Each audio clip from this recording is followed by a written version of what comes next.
अस्सलाम वालेकुम व्यूवर्स, मैं हूं मुनीब खालिद और आप देख रहे हैं मेरा यूट्यूब चैनल मुनीब खालिद। नाजरीन, जैसा कि आप जानते हैं पाकिस्तान में वेंटिलेटर्स और बिस्तर की कमी और ऑक्सीजन की कमी का ख़तरा है। हुकूमत के मुताबिक इस वक्त दस्तयाब ऑक्सीजन का 90% इस्तेमाल हो रहा है।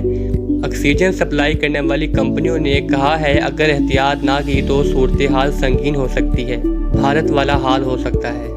मरियम नवाज का कोरोना के बाइस दौरा कराची मंसूख, जो एक अच्छा इकदाम है।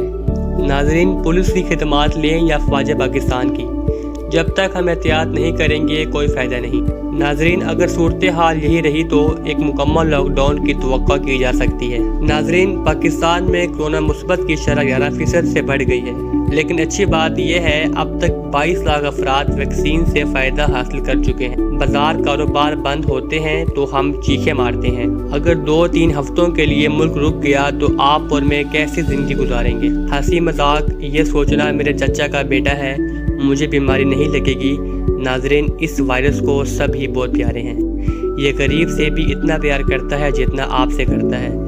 इसमें रिश्तेदारी नहीं है। नाजरीन, कोई भी इसका शिकार हो सकता है। अपने घर में मौत देखने से पहले, अपने दोस्तों की मौत देखने से पहले समझ जाएं अगर हमने एहतियात ना किया तो आप और मैं इसका अगला शिकार होंगे। नाजरीन, ये आपकी और मेरी ज़िंदगी का मामला है। अगर हम अब संजीदा नहीं होंगे तो कब होंगे। अब के लिए इतना ही। बाकी इन्फॉर्मेशन के लिए हमारे यूट्यूब चैनल मुनीब खालिद को सब्सक्राइब करें और बेल आइकन पर क्लिक करें ताकि हर वीडियोज़ की न्यू नोटिफिकेशन आप तक बआसानी पहुँच सके। शुक्रिया।